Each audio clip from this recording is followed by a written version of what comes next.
Hello, and welcome to a very special collaboration between #Paid and our friends from Queer Collective. We recently got together in front of a small live audience to talk about the current industry between brands and creatives, especially creators who identify as queer, and what that's like right now. We hope you enjoy listening to this conversation as much as we did. Enjoy! What a good introduction. Thank you so much, Cage. So, hi everyone. Karbon and I are both from Queer Collective. Hello. And yeah, we're very happy to be here for you folks.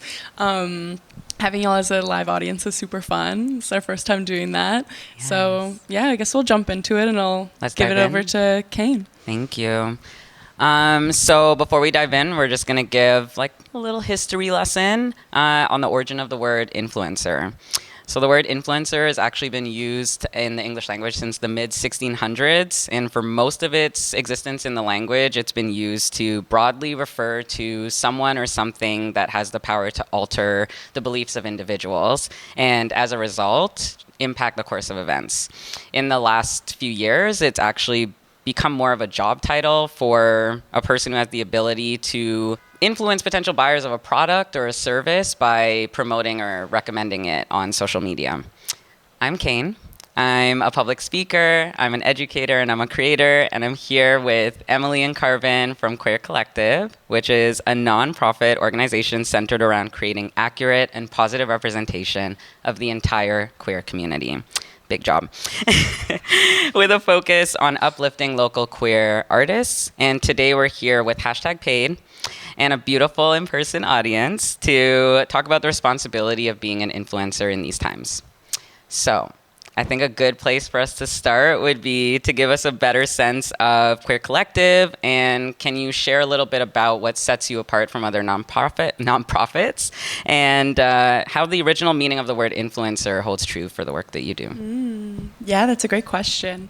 So Queer Collective, first starting on that, is basically, like you said, we're a nonprofit that's really focused around creating accurate and positive digital representation for the whole queer community. And really along the way, we realized that art is a really great vehicle to create that representation because artists are very open people. They're natural storytellers as well. And we realize that art is a vehicle for social change. A lot of these people are social change artists. And especially queer folks, our stories are really important to be told. And yeah, it's been a really special journey the two of us have taken. A lot of it has been the two of us ourselves are artists. So we're both videographers, photographers, graphic designers. So we operate under a model that's artists supporting artists. And basically we've created this platform where we're able to give artists a voice and to give them a platform, a network where they can share their art, but also we've connected with brands in a way where we've been able to create programming, granting to also leverage these artists' artwork and give them the means so that they're not constantly struggling. It's basically financing your work is like, it's like oxygen. You need it to be able to keep going, especially as an artist, like moving project by project. It's something that's really valuable. That's incredible. I don't know if you want to add anything onto that, Karbon. How could I add? That was like such a great description of it. I'm glad. But hello, I'm Karbon, or Laura. You can call me either or. Karbon is my artist's name, you could say. And yeah, I think Emily said everything beautifully. We met initially as partners. We are life partners, but we're also business partners. And we're also co-workers because we work for this, aside from Queer Collective, we also work for the same company as a team full time. So we kind of do everything together. We're just friends. And they were roommates. Also that. And roommates. But yeah, Emily kind of came to me with this idea of Queer Collective and created accurate and positive representation in the community. And I had a camera. So we made it work. And we basically, for the two of us, like how we see our work and the importance of it is that we thought it was so important to tell these stories and to help other artists that we decided that we were going to teach ourselves these traits such as videography, photography, graphic design, etc. Prior to starting Queer Collective, we had pretty much no knowledge. So yeah, it was all, looking it up on YouTube, looking it up on Google, and just making it work and making it happen, because we personally believe that queer folks, queer stories, and art in general deserves more recognition and deserves to be put in the spotlight for, like Emily mentioned, a vehicle for social change. So yeah. Oof, a big role. And honestly, talking about representation, it's really something that people are talking about. All eyes are on BIPOC creators right now, especially. And we know that Toronto is full of creators who are just looking for their foot to get in the door. They're looking for someone to open a door for them, or funding, or just someone to take their idea and give them a chance to run with it. And so I think knowing that representation is so low, and that's one of the reasons why Queer Collective has even taken off and people are really recognizing what you're doing. I'm wondering if you feel like influencers have a responsibility in these times right now, especially, to use their platform responsibly and to use their voice. Yeah, I think to kind of go off something that you said prior to that, which was that POC creators in general are kind of getting a little bit more of the spotlight right now, which is fantastic. But something that I noticed in the most recent shoot that we did for Out Loud, which is our digital pride concert that we do every single year for 3 queer artists, we had a lovely human, Desire, come on and share his music with us and his talent, and we did a little interview with him. And one of the things that he highlighted was that Black musicians, Black artists in general, but particularly in music, don't get highlighted as much. They don't get highlighted as often. I don't know what it is. Perhaps it's a whole, will they sell kind of thing. But that statement right there really made me realize that it's kind of like affirmation that we are doing the right work, we are in the right field, because if somebody like Desire, who is on his way to the top, I believe, is struggling and is stating to us that, his work isn't being as seen or as highlighted, and he's struggling with that, then we need to be able to support one another. We need to be able to provide a platform for these creators that just want a chance. They just want to be able to showcase. And going back to the influencer piece, I think that for us, ironically, we didn't ever want to be in front of the camera, as we are now. We never wanted to be in the spotlight. Our entire initial plan was actually to always be behind the camera and never show our face. And we realized that there's actually a really big value in showing people who you are as a human, who's behind the organization, who is the one that's pulling the strings and making the connections and making things happen. Because when you are quote unquote an influencer, and I suppose we have a little bit of influence when it comes to the queer community in particular. You have a lot. Thank you. You're on billboards. Oh, Lord. Doesn't talk about that. We'll get to it. But I think that it's important when you have influence to actually take that role, that title, and that word seriously. For me, at least, it's not about pushing something, pushing an agenda, pushing this, pushing that. It's about creating something meaningful. It's about actually standing for something. And if you're going to influence a group of people, no matter how small, it is my belief that your influence should come from a good place. So in my opinion, you should have your morals straight. You should really look at, and this is what Emily and I did, is to look at what was truly important for us, what was the core values for us. And ever since we've established those core values, we have operated under that beautifully since then. And anytime that we come into any difficult decision or, aren't sure what to make of a situation, we go back to those core values. So in my opinion, influencers do have a responsibility to, influence in a good light and have core values. Yeah, and I think especially, I don't know if you were about to add something there, Emily. Before we change topics, I think that was so nicely put. I don't even know if I want to follow that, but I think in general, to the influencer point and to how you opened this up, is there's so many things going on in the world right now. There's so many issues to care about, and it's so easy for us to take the back seat and to turn our minds off to it and to stop thinking about it. But the people who have networks and who have reach, that is such a currency, I think. Like you said, the word influence, it says it in its name. And I think there really is a responsibility to be doing that. And I personally really, really admire creators who do that. We recently had the opportunity to talk to Jonathan Van Ness, and he's one of the people that I admire so much because they use their platform so intentionally to do that. And who is Jonathan Van Ness? From Queer Eye. Thank you. For the people that may not know who are listening.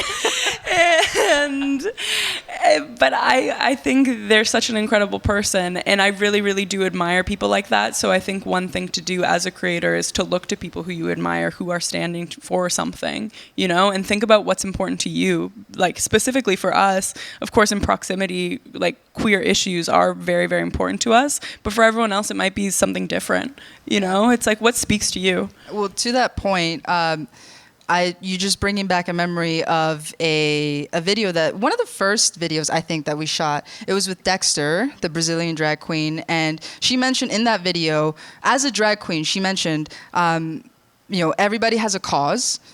And I think it's important to remember that. So all of these causes that exist in the world that are very important to fight for can get very overwhelming. And you think that you have to split yourself into a million different pieces to fight for every single cause. But something that she mentioned in that video that's on our YouTube channel was that, everybody has a cause. You don't have to pick all of them, but you definitely have to pick one.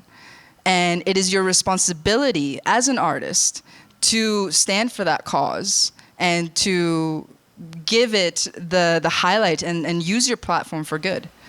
And on that note, I think in terms of Queer Collective and the amount of trust and the community and the networks that you've built, the people that you're attracting, like Desire, who came here with a story, who didn't really see himself represented, didn't really see himself in a city like this, and getting to a place where he's on a billboard in a city that he's worked so hard to work up from the ground up, and to finally see that happen.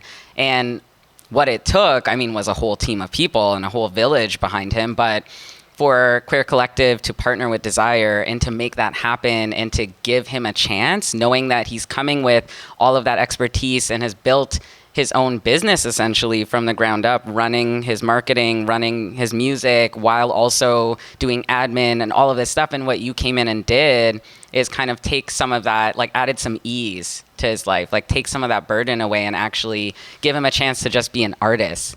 And how often do people actually get a chance to do that because they're so busy doing the jobs of 10 different people? And so that's really, I think, another role that the influencer plays is how can you actually add ease or look at the issues that your community or the audience that you serve is facing and kind of find a way to remove some of the barriers or some of the obstacles or some of the burdens from them. So on that note, right, when you're thinking about the fact that you have this trust and people are looking to you to always stand in your values, how do we kind of face and address the elephant in the room, which is rainbow capitalism? It's Pride Month, right? This is the number one thing that you see memes circulating about. You see us as soon as the rainbows start, Uber changes their icon. Google Maps as a rainbow. You can't even map out your errand run without all the streets are colorful and stuff. And you're cool, I feel seen, but also can I just figure out how to get there without having to take TTC? But and so thinking about rainbow capitalism or pink washing or all these other iterations that it's gone through, what does Queer Collective look for in sponsorships, and how do you maybe turn Rainbow Collective, Rainbow Capital, just do a name change, 2022, just switch it up. But how do you kind of turn rainbow capitalism on its head, and is that even a possibility? How do you use it in your favor? Yeah, I think it's a good question. I think for us, what we look for in brands is meaningful partnerships. And it's really, there's people behind every single brand that you'll speak to. And it really is about the person and if they'll hear you out and if they're going to go and advocate for you, right? So it's the conversation you're having with that person. And it's about letting them know what our values are, how we navigate these partnerships, because we're a very grassroots organization, and one of our number one values is like advocating on behalf of the community and making sure we're able to take funds and redistribute them in the community and make sure that we create a really thriving art scene in Toronto, specifically like a queer and BIPOC art scene. And a huge way that we navigate these conversations is letting these brands know that we really only take money from companies who are either willing to fund the work that we're already doing, which does achieve that goal, or help us create meaningful programming that will also achieve that goal. Like, we're not really the type of organization that's just going to take ad dollars, you know, where it's like sometimes that would help you fund something, but it's like really the only brands, the only products that I want to push to our community are ones who I can stand behind and say that they aren't just slapping a rainbow on something, they're actually doing something meaningful, and there's good people behind that company who really care. Yeah. To add to that, I agree with everything that you said, first of all, but you don't have to, though. Ooh. We want blood. We want blood. In the streets right now. You're just roommates, so don't worry. So for me, and continuing on to what you said about brands holding really meaningful partnerships, as well as creating meaningful programming and having good relationships with the people behind these brands, I also do keep in mind that we ourselves, even though we are a grassroots organization, in a way, we sort of behave like a brand sometimes. Like, we have branding, you know, Queer Collective, we have a logo, we have like, you know, a reputation, so to speak. So we try to, every standard that we try to hold other companies and brands to, we hold ourselves to first. And we hold ourselves to that tenfold. So when it comes to, you know, you brought up the whole billboard thing. Like, we got to be on a billboard for Vizzy, That's the huge. hard seltzer. That's huge. But our goal is never to just sort of take the money and run. It's never to just like accumulate without redistributing. So when we got on a billboard, we were instantly thinking about how can we get other people on billboards? How can we highlight them and not even have it be about us? How can we highlight them? So that's where the meaningful connection with Outfront Canada came into play, so that Desire and Molly and Cram and a Coochie could be on billboards as well. Yes. So for us, it's about like, okay, we have this really great opportunity and we're getting to do so many cool things. How can we also get other people doing really cool things? So it's never about, you know, hoarding that wealth. Yeah. Yeah. And I feel like with us being on a billboard, it does show kind of the influencer piece, because like you said, like, we operate like a brand, grassroots, but we also operate somehow as like influencers as well, in a way. It's a strange mix. It is a strange mix, and it's like an interesting It works for hybrid, you know. Yeah. But that's one of the currencies that brands want to come to us, because we do have that piece of us being the face behind the brand, and that's why they would want us to be on a billboard. But how are we going to use that currency to then redistribute that again? Exactly. You know, and that's kind of the mindset there. I like that you're kind of the Robin Hood of the, you know, like the influencer world, which is very queer. It's very queer culture to take something. Is Robin Hood gay? I mean, they are now.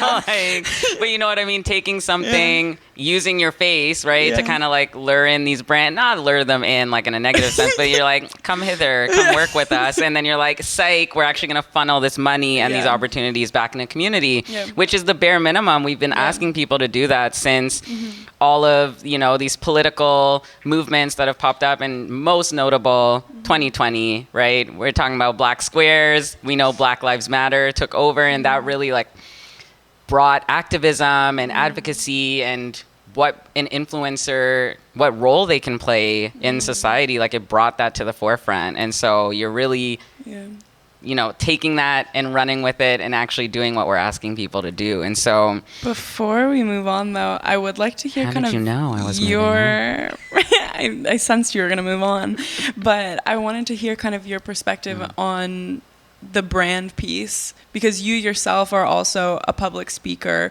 and a micro influencer in your own sense. Thank you. You are a internet sharer and storyteller. I'm a rambler. That is so nice of you. I just ramble and people listen, but thank you. Yes. But what is your experience with working with brands, and how do you navigate that? Ooh, I would say I interview them back and I look at their track record.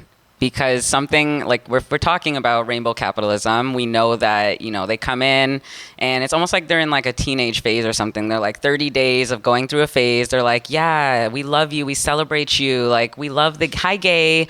And then 30 days are up and they're like, nah, this isn't even trendy anymore. I'm moving on. Like, and then when it matters, we don't see them, right? We see anti-trans laws and policies. We see pushback. We see trans women, experiencing mass amounts of extreme violence, and then we see queer lives at stake all the time and issues coming for our communities, and then they're not there. They're not redistributing resources. They're not trying to fund anything that's going to help pull people out of poverty, the bare minimum. And so we see that in community, and we know, and we're aware. And, like being able to sit in these rooms with these corporate employees, sometimes they're not aware of capitalism and the impacts on our communities, and some of them are. Like you said, there's human beings behind these brands. And so when they care, like you do get a chance to sit in these rooms, and they came to you for a reason, right? They know you have networks. They know you have reach. They know you have pull. And so it's kind of like a position of power to be in. And so I think influencers need to remember that. And anyone who has a voice, you do have power if they come to you first. And so just asking them, like, what is the point? How much freedom are you going to give me? Because the reason you came to me, and me specifically in the world, like I'm pretty raw about what I share. I speak from lived experience. I speak from my intersecting identities. There's way too many to list in here, but I'm trans. And so if you're coming to me, like I'm going to make sure that I get to speak on what I say completely uncensored. And I'm going to speak on behalf of the people that don't get a chance to be in this space or be a part of these campaigns. And I think looking at their track record is an important thing. Like, what are you doing before Pride Month? What are you doing after? And what have you done historically? Because we're going to look for all of that. And I think that's really important for me. Thank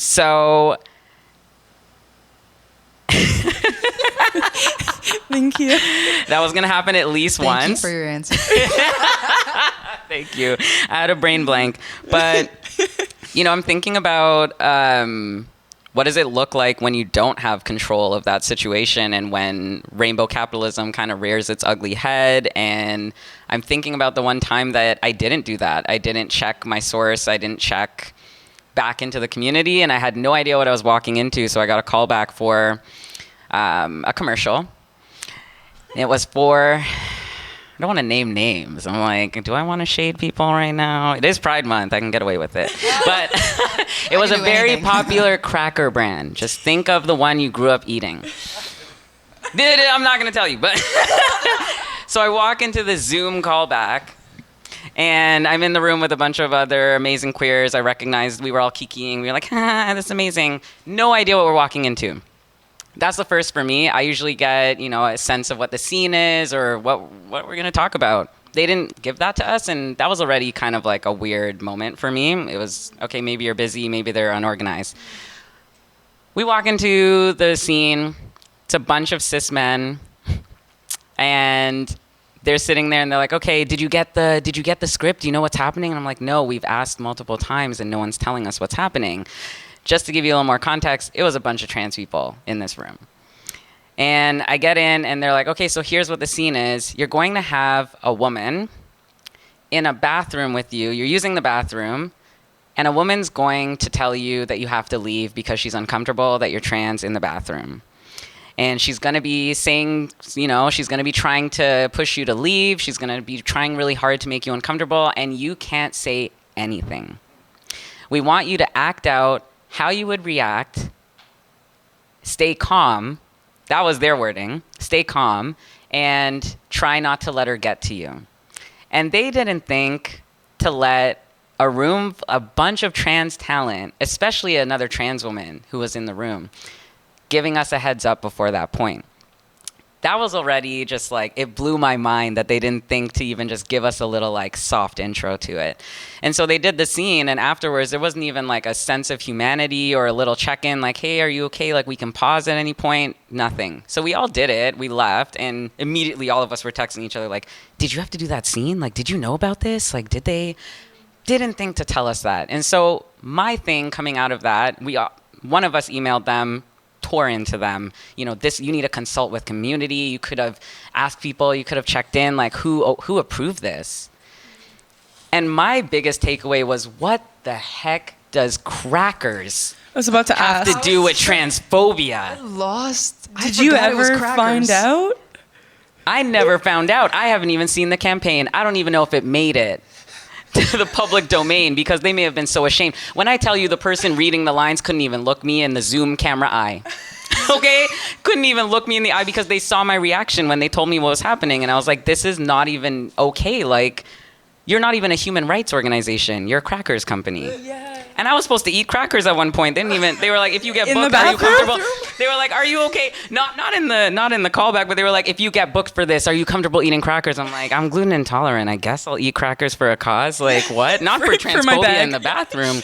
So that's just something, like thinking about these brands wanting to jump onto a trend, and this is rainbow capitalism at its best. Like, they just saw that trans rights are trending on social media. How can we be a part of this in a way that makes us money? How can we profit off of this? Not do anything, not even donate to, to us LGBTQ plus organization. Well, see, this is, I see you with your mic. You're about to go Please in. jump in. You can just back and forth. It's like playing hockey. I don't know hockey. So We're queer. we're queer. We don't know sports. We don't drive. We don't do sports. We don't do math. Definitely don't drive. No. So yeah, to your point of like, there's so many good points that you brought up. One of them was consulting. That's what I was gonna say. Okay. Another one was in terms of like, who is this benefiting and how can you profit off of it? I would like to what I would like to do and what I enjoy doing is to try to challenge that narrative of just like, how can you profit to how can you make an impact? How can you create trust with your audience? Whoever it is that you're trying to sell this product to, it could be crackers. How can you actually create trust? Maybe no more crackers. Maybe no more crackers. But just like as an example of one that we have had experience with, going back to Vizzy actually, they're of course obviously trying to sell a product, right? They're an alcohol company. They're going to try to sell a product, but when they came to us, it was more so like, how can we create trust with the community, with this brand, with this product? And what ended up happening with that entire partnership was that we actually ended up creating a very meaningful partnership where we gave artists grants to create the art that they were already creating. It's like, okay, you have this really big idea. This is really amazing. Here are the funds to create this art. And what ended up happening in the end of the entire campaign, they came back to us and said, we launched a campaign in Canada. We launched a totally different campaign in the United States. And this one had enormously more impact than the one in the States, where it was mostly just pushing the product. And that to me was like an affirmation of like, yes, you can stand for a cause and also make profit. It's not one or the other. If you create trust with an audience, with a community, with the people that you're ultimately selling to, and you tell them, like, we see you, we hear you, here's what we're going to do to help, they will absolutely start to trust you and start to trust your brand far more than anybody else. And I just want to clarify, they came to you for an idea, a campaign, a project that you already had in the works. Well, that was sort of one of they came to us and consulted with us on the idea, and we came up with it together because they had a really big budget. It was right? collaborative. It was collaborative. And There that's we a go. huge piece, is the community consultation. And that's where Yep. that comes in, is like that whole situation could have been avoided, because instantly, from a queer perspective, like you said, that was a room full of cis men. It's like, that's instantly a red flag. You know what I mean? Like, there's so many red flags there. And like, we are having more and more brands reach out to us asking for consultation as well, which we use, like, we leverage our network as well. Like, we're not the whole voice of the queer community. We we're can't just represent two people everyone. with two experiences. Like, we're not everybody. And so it's important to, but it's important to reach out to organizations that have that reach, that can ask, trans people, what do you think about this? That can ask, for example, drag queens, what do you think about this? Or whoever it is, disabled people, what do you think about this? BIPOC Or people. even further, like, how do you want to be represented? Exactly. Yeah. How Yes. do you want Great your point. story told? Because we know best, Yeah. right? We have our eyes on the ground. We know our lived experience. Yeah. All you need to do is give us a platform to do that. And I think that's like the number one thing we've been asking for the past few decades, for the past few years, is just step aside Yeah. and give us a chance and just fund it. Seriously, And but see, though, the results that come out of it. yeah. You know? Exactly. Yeah, because queer joy and queer art is so magical. Like, it's such a creative community and such an incredible community that when you just fund it and give the resources to that, really incredible things happen. And I think you said that, like, with the results of the campaign, it's like, it's so clear how effective and just like how, I don't know, how special it is. I've seen people giving you feedback about how they wouldn't have seen themselves ever getting certain opportunities, or seeing the reach that their segment that they did with you has had, and just being able to hear that impact, that they're like, I wouldn't be able to achieve that for maybe another year, or, another few months. It would take me so long to build up to that. And they were able to get to that point because someone gave them a chance and let them tell their story in their own way. I like that you brought up that, queers are the zeitgeist of this era. I feel it. I'm not going to, I don't know if I can be the one to say, I'm not a historian, but I feel it. And I feel like, in every industry, any influencer in any industry, whether you're in tech or you're in fashion or you're in music or anywhere, queer culture, 2S LGBTQ plus community brings the joy. We bring the movement. We bring so much, and we're catalysts. And so I feel like corporations and brands need to just center that and actually remember that when you're coming to us, we're not... I lost that train of thought. Well, I think it kind of, to what you're saying, like what it Yeah. sparked in me is, I think what's really special about queer people specifically is there's like a certain element of freedom to not giving an F about the patriarchy, about the gender binary. It really frees you in a creative way, and it creates really special artwork. And I think you can't shove that into a corporate box. It's going to come off as inauthentic, but when you give it the freedom to just do what it does, it creates really cool things. I remember what my thought was, and that's Okay. exactly what it is, because we sit on so much that counterculture. Like, we really exist completely in opposition to the mainstream. Corporations and brands are always looking for something new, something zesty, something that they haven't seen before. 2S LGBTQ plus community is sitting on that, but we never get a chance to be in the rooms where we can bring that to the table. They need to be asking us that, or just giving us a chance to actually come in with our ideas.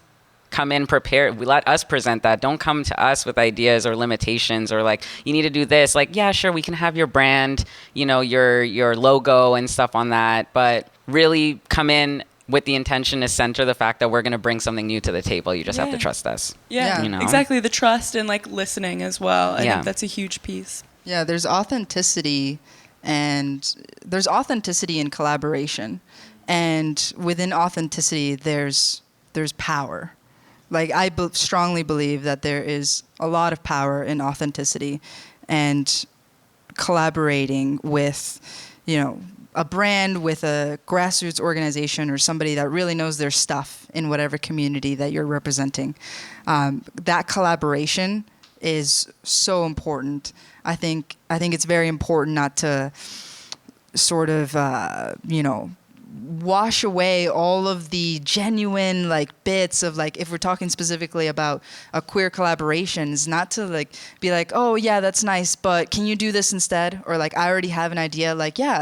Allow us to collaborate, allow us to pitch our ideas, and allow us to give feedback, because at the end of the day, this feedback that we're giving is because we're on the ground experiencing things from our point of view, and we know what is going to read well. Yeah. And I think to that point, I feel like in terms of we're talking about these huge roles and overarching systemic issues, and sure, a lot of us feel drawn and pulled to play a part in that and try to advocate as best as we can or use our voice as much as we can. But there are some people out there that have never kind of taken a leap or a chance to speak on anything political. It can be really terrifying, especially for influencers, when a big part of what you do is having a reputation, having an audience that trusts you, and you've been consistent, and that's how you've built your following.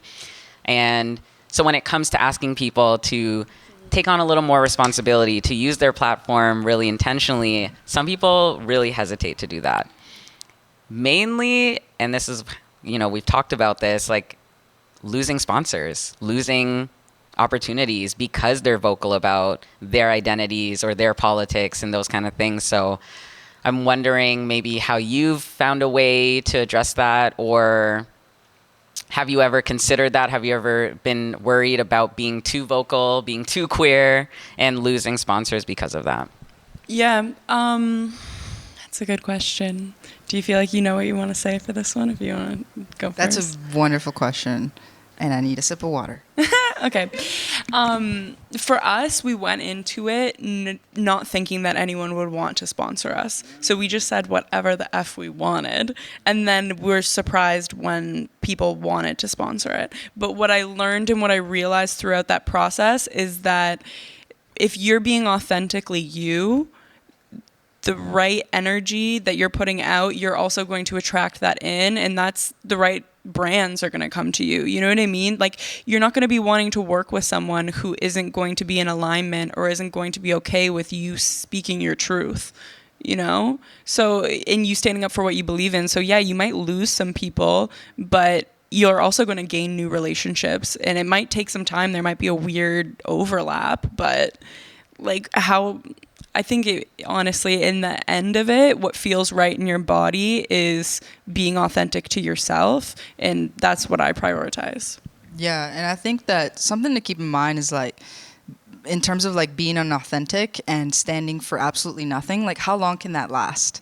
It might last, you might be the really hot thing for a few years even, but if you stand for absolutely nothing, how long can you be that, Yeah, burnout's going to catch up with you. Exactly. It is and then catch up. Also something that I want to bring up that Jonathan Van Ness taught us. Okay. From Queer. Flex. No, but I thought it was it was such a wonderful reminder, which is that no is abundance. And initially I was like, wait, what? What does that mean? But if I say no, then I have nothing. What do you mean it's abundance? And it's no. It's not about no to everything, but no to the things that don't feel right in your heart. No to the things that don't feel right in your body. And like Emily said, it might take a while. That means that you might not get like every, sponsor or whatever coming your way. But the ones that you do get are going to be really meaningful. They're going to be very special. They're going to actually believe in you and believe in what you're doing. And from that, you're going to be able to, you're going to be empowered to just keep doing it and keep being better, and create this audience that knows that you're authentic. And again, it's trust. It all comes back to trust. If you stand for nothing and you just do whatever other people want, then there is no trust. There can't be. The same thing goes for followers as well. We had a friend too who honestly was at first had a lot of followers and was just posting photos of herself and that kind of thing. And that was the audience that she built. And then came out of the closet and started advocating for queer issues and lost a lot of followers. But you regain an audience though that's more aligned with who you are. And like you're not going to lie about who you are just for followers, It's like what really matters.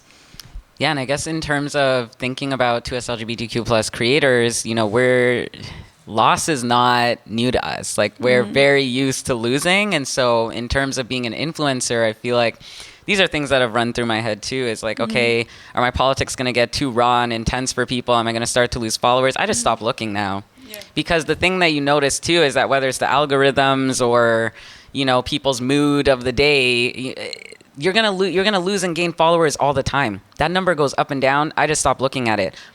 But what's happened is it's actually, again, instead of casting a wider net and trying to please everybody, people pleasing will burn you out.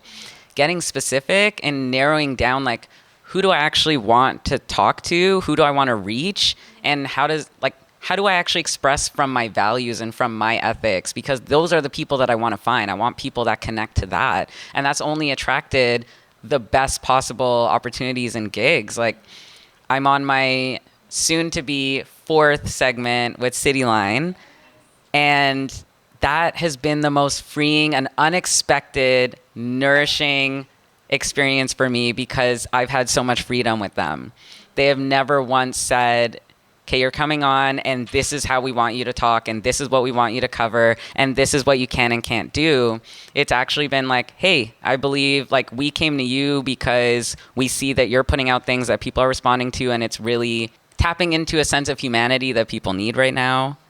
Apparently our generation is set up to be the most isolated.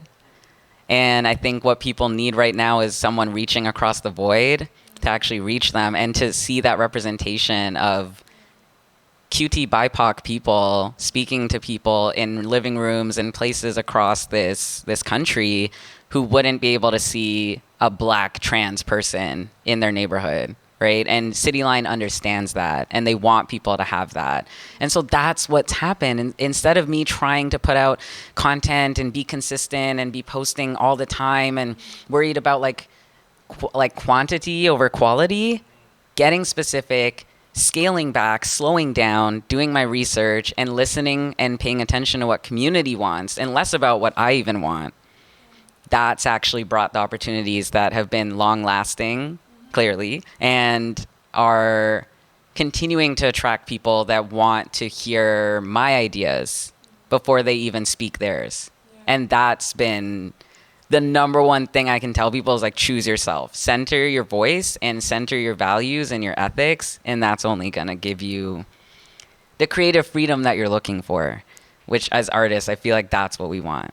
That's what we want. That's so powerful. And I'm so happy for you that you're getting these opportunities. Thank you. And something to just like riff off of that is, you mentioned like, quality over quantity. And that is like, for I feel influencers. like that's like a topic that's very prominent, I think, just in general. It's not even just queer culture, like everyone. It's like, it's always like, go, go, go, post the next thing, make the new thing. If you're an artist, it's like, make the thing and then make another. And you get to the point where like you're just pushing out really low quality project or low quality art all of the time just for the sake of like keeping up with satisfying the algorithm, keeping up with the changing trends, and just like, there's these big corporations that control everything that you have to feed yourself to. and sell yourself to in order to like retain something from and be it. seen. Yeah, Yeah. be seen. You're like, will the algorithm scoop me up today if I post this specific cookie cutter pride content that, you know, we've seen the same pride content Yeah. from Over and certain over and people over over again. and over again. But Canva. right? And we see the same, you know, like we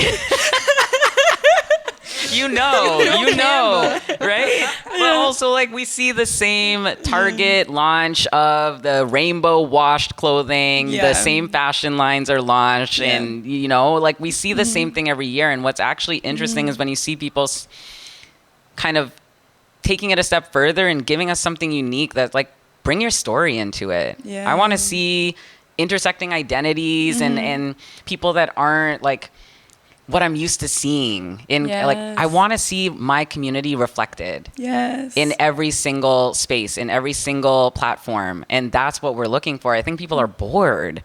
And in order to do that, we have to slow down. Mm. Like, chill out. Like, seriously, because, you know, we were in that rat race of go, go, go, post the next Produce, thing, produce, social media, produce. produce. And it's just like you really burn out quick and everything stops having a meaning. And you're just like, well, just push it out. It doesn't matter. And then you stop caring about the thing that you cared so much about. And, you know, you would be shocked at how clear your brain becomes, how clear like everything gets once you like actually take the time to slow down and create something meaningful, create something that you actually you yourself really would love to see. Yeah. You know, I think that, I don't think people go through that filter enough. Yeah. It's like, do you yourself Yeah. want to watch this? Yeah. Like, would you actually sit down and watch this whole thing? You know, or listen Start to this there. whole thing, or like whatever the art medium is. Yeah. And if you don't, then why are you pushing it out? That makes no sense. But we've done that. And then I'm like, oh, yeah, I shouldn't have done that. Well, actually, that kind of leads into my next question.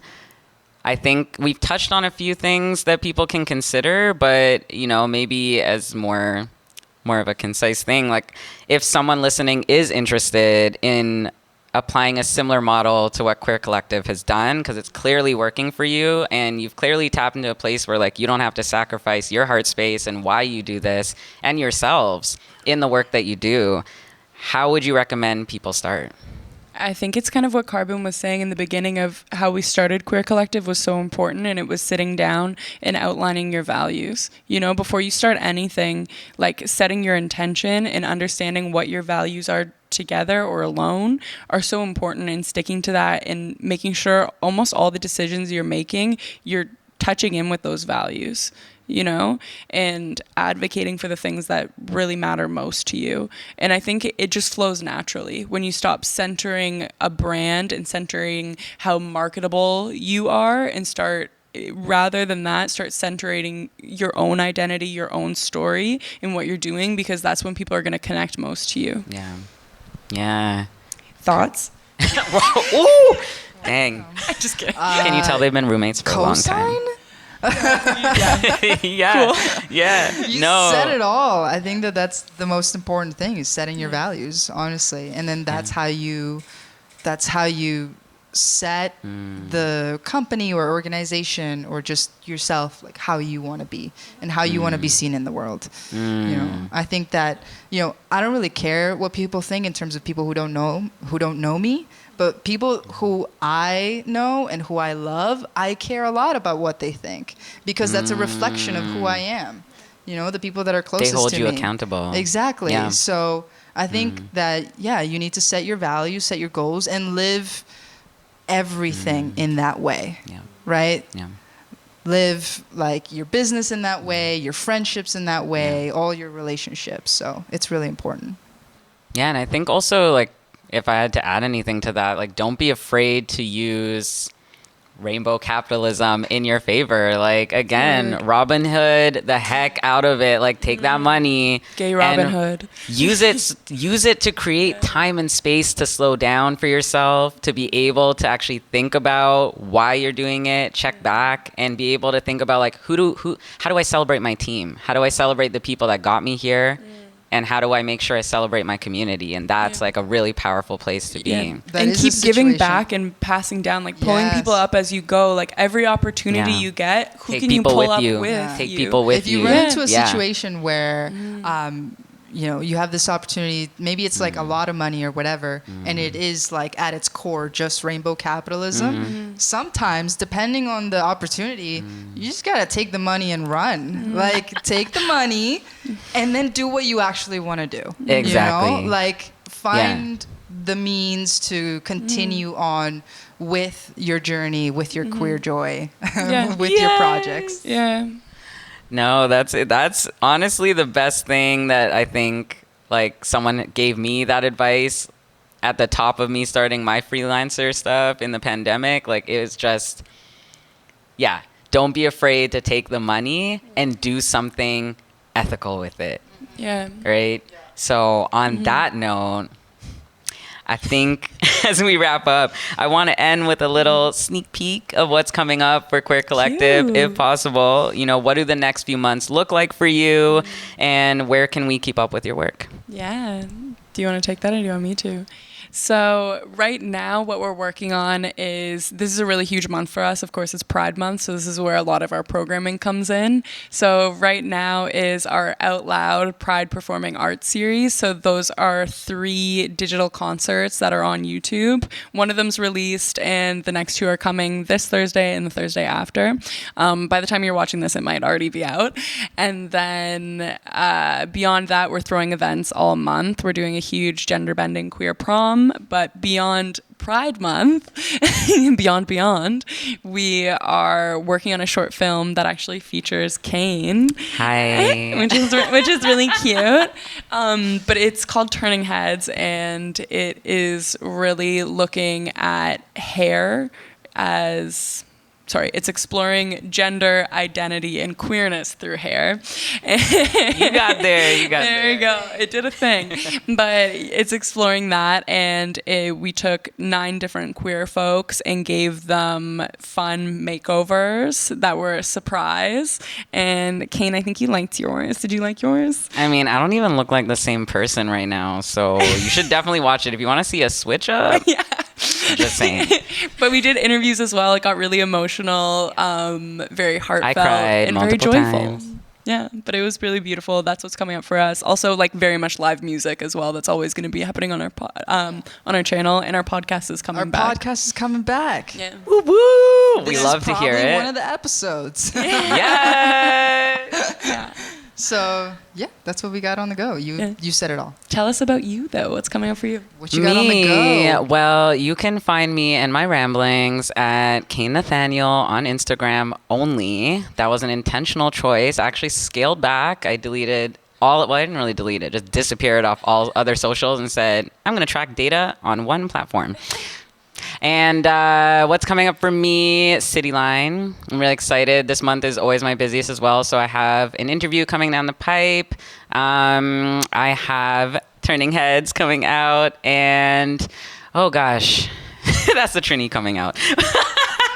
You will be able to keep up with what I'm doing on Instagram. It's just a lot of public speaking for me right now because I think the urgency is there. It's just a lot of trans issues and a lot of people need to step up and be talking about it right now. So that's where you'll find me. I love that, and would recommend to follow Kain as well because Thank their you. Instagram I love. It's like you're in your diary, and it's so raw and it's so real, and I love that very much about everything that you create. I basically opened up my guts and gave the world all of me. In a and beautiful said, way. Thank you. I made it into art. Thank you so much for being an incredible audience. I mean it when I say you're beautiful. And thank you for the energy and for everyone listening as well at home. We really appreciate. And yeah, I hope you keep up with the work that we do. And from all of us, thank you. Yes. That's it. And happy Pride Month. Happy Pride Month.